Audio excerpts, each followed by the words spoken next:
এই রমাদানে আমরা লুজার হব না গেইনার হব? ইন্না আনজালনাহু ফি লাইলাতিল কদরি ওয়া মা আদরাকা মা লাইলাতুল কদর লাইলাতুল কদরি খায়রুম মিন আলফি শাহর। পড়েন আল্লাহু আকবার। লাইলাতুল কদরি খায়রুম মিন আলফি শাহর, হাজার মাসের চেয়েও সেরা। 1000 মাসে হয় 83 বছর 4 মাস। 83 বছর 4 মাস টানা ইবাদত করলে যেই সওয়াব, কদরের রাতে ইবাদত করলে অতটুকু সওয়াব আপনি পাবেন, আল্লাহ সেটা বলে নাই। আল্লাহ বলে তার চাইতে বেশি সওয়াব দিয়ে আপনার আমলনামা ভরে দিবে কে? কদর যেন মিস না হয়। 21, 23, 25, 27, 29 নাকি খালি 27? আপনারা কি খালি 27? হ্যাঁ না, ফালতামিসু ফিল আশরিল আওয়াখিরি ফিল মিনাল ভিতরি, রমজানের শেষ দশকের বেজর রাতগুলোকে কদর হিসেবে তালাশ করো। আল্লাহর হাবিব সাল্লাল্লাহু আলাইহি ওয়াসাল্লাম শেষ 10 দিন টানা ইবাদত করতেন, টানা ইবাদত। ইদা জাআল আশরু আহিয়াল লাইলা আইকাদা আহলা ওয়া জাদ্দা ওয়া শাদ্দাল মিজার। সারা রাত জেগে ইবাদতের নজির নবীজির নাই, শুধু রমজানের শেষ দশক ছাড়া। সুবহানাল্লাহ বলেন। নিজেও ঘুমাতেন না, ফাতেমা রাদিয়াল্লাহু তাআলা আনহু, আলী রাদিয়াল্লাহু তাআলা আনহু কাউকে ঘুমাতে দিতেন না, সবাইকে জাগিয়ে তুলতেন। আমরা সারা রাত জেগে ইবাদত করব, রাজি আছেন তো? কদর যেন আমাদের মিস না হয়। আজকে থেকেই ক্যালেন্ডারে মার্ক করে রাখেন, সব কাজ পেছনে ফেলে, সব ব্যস্ততাকে পেছনে ফেলে ইবাদতের জন্য আমরা প্রস্তুত থাকব কদরের রাতে। কোনোভাবে কদর যেন আমাদের মিস না হয়, ইনশাআল্লাহ। বলেন তো সবাই। 6 নম্বরে পারলে ইতিকাফ করবেন। আল্লাহর হাবিব সাল্লাল্লাহু আলাইহি ওয়াসাল্লাম প্রতি বছর 10 দিন ইতিকাফ করতেন। যে বছর ইন্তেকাল করবেন সে বছর 20 দিন ইতিকাফ করেছেন। আপনি বলবেন হুজুর ইতিকাফ না করলে সমস্যা কি? আমার নবী একটা ইবাদত সারা জীবনেও ছাড়ে নাই, আর আপনি জীবনে একবারও করেন নাই। এবার হিসাব আপনার কাছে, হিসাব আপনার কাছে। না পারলে অন্তত রাত্রি বেলাগুলো মসজিদে কাটাবেন। পারবেন তো ইনশাআল্লাহ? সব শেষে শিশু এবং নারীদের ব্যাপারে বিশেষ খেয়াল রাখবেন। শিশুদের রমাদানের ব্যাপারে উৎসাহ দেন, তাদের প্রস্তুতি নেওয়ান, তাদেরকে রোজা রাখতে দিবেন। আমার ভাইয়েরা এবং বোনেরা, পর্দার আড়ালে মায়েদেরকে বলবো, চাপাই নবাবগঞ্জের মায়েরা, 1 দিন 2 দিন না খেয়ে থাকলে আপনার ছেলে মেয়ে মারা যাবে না। ঠিক কিনা বলেন? ওদেরকে উৎসাহিত করেন, ওদের ছোট্ট যারা রাখতে দেন, বলেন যে বাবা সকাল থেকে দুপুর পর্যন্ত না খেয়ে থাকলে তোমার অর্ধেক রোজা, এরকম 2 দিন অর্ধেক মিলে তোমার 1 রোজা। এরকম আমি কত রোজা রাখছি ছোটবেলায়, কোনো হিসাবই নাই। আমার দাদি বলতো সকাল থেকে না খেয়ে দুপুর 12টা পর্যন্ত রাখলে নাকি অর্ধেক হয়, এরপরের দিন অর্ধেক, 2 অর্ধেক মিলে 1 রোজা। এটা তো আসলে রোজা হয় না, কিন্তু তাকে উৎসাহ দেয়া। ইফতার প্রোগ্রামগুলোতে নিবেন আমাদের বাচ্চাদেরকে, দেখবেন যে ওর ক্ষুধা লাগতেছে, খায় না, কারণ কেউ খায় না। একজন আজান দিচ্ছে, সবাই খেজুর নিয়ে ইফতার করতেছে।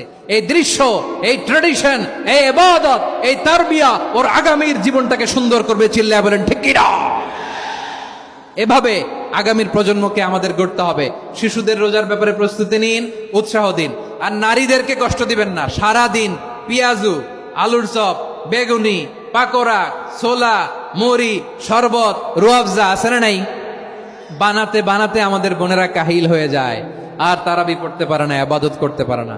আমরা যেন আমাদের বোনদের প্রতি ইহসান করি। পারবেন তো সবাই? এই 7টি করণীয়, 7টি বর্জনীয়। 1 নাম্বার, বিলম্বে ইফতার করবেন না কখনো। 1 নাম্বার, দেরি করে ইফতার করা নিষিদ্ধ। ইহুদিরা দেরি করে ইফতার করে। লা ইয়াজালুন নাসু আলা খাইরিন মা আজ্জালুল ফিতরা। বিশ্বনবী বলেছেন, এই উম্মত যতদিন আগে আগে ইফতার করবে, এই উম্মতের কপাল থেকে কল্যাণ কেউ ছিনিয়ে নিতে পারবে না। চিল্লায় বলেন ঠিক কি না? আজানের জন্য বসে থাকবেন না, সময় দেখবেন। স্থানীয় সময় যখন সূর্যাস্ত হওয়া মাত্রই বিসমিল্লাহ, খেজুর খেয়ে ফেলবো। পারবেন তো? নাকি দেরি করবেন? 2 নাম্বার, রমাদানের পবিত্রতা বজায় রাখবো। কোনো তর্ক বিতর্ক, অশ্লীলতায় আমরা জড়াবো না, ঝগড়া করবো না, সরাসরিও না, ফেসবুকেও না। করবেন? কেউ গালি দিলে বলবেন ইন্নিমরুউন সায়েম, আমি রোজাদার। আল্লাহর হাবিব শিখিয়েছেন, কেউ যদি তোমার গালি দেয়, কটু কথা বলে, অশ্লীল কথা বলে, রমজানে তুমিও বলতে পারবে না। তুমি বলতে পারবা ইন্নিমরুউন সায়েম, আমি রোজাদার। আজকে থেকে নিয়ত করেন, রমজানে কেউ গালি দিলে আপনি একটা গালি দিবেন নাকি? কি বলবেন? রোজাদার, রমজানের পবিত্রতা আমি ভঙ্গ করতে পারবো না। অশ্লীল নাটক, সিনেমা আমরা দেখবো না। ব্যাড হ্যাবিট থাকলে রমাদানে এটা ছাড়ার মহা সুযোগ। স্মোকিং এর অভ্যাস আছে অনেকের, ঠিক কিনা? চাঁপাইনবাবগঞ্জে আপনারা স্মোকিং করেন? হ্যাঁ, না না আমরা করি না। বলেন করি না? করবেন না কেউ? যদি কারো থাকে, কে করে হাত তোলালাম না আমি। এই রমাদানে এই স্মোকিং হ্যাবিট থেকে আমরা বেরিয়ে আসবো, ঠিক কিনা বলেন? 3 নাম্বার, আমরা মিথ্যা বলবো না। বিশ্বনবী বলেন, মানলাম ইয়াদা কাওলা যুরি ওয়াল আমালা বিহি ফালাইসা লিল্লাহি হাজাতুন ফি আইয়াদা তাআমাহু ওয়া শারাবা। যে রমজানে মিথ্যা কথা, মিথ্যা কাজ, মিথ্যা সাক্ষী ছাড়তে পারে নাই, তার না খেয়ে থাকা, উপবাস থাকা দিয়ে আল্লাহর কিছু যায় আসে না। এজন্য মিথ্যার সাথে আমাদের কোনো সম্পর্ক আছে? মিথ্যা বলবো না। 4 নাম্বার, অপচয় করব না।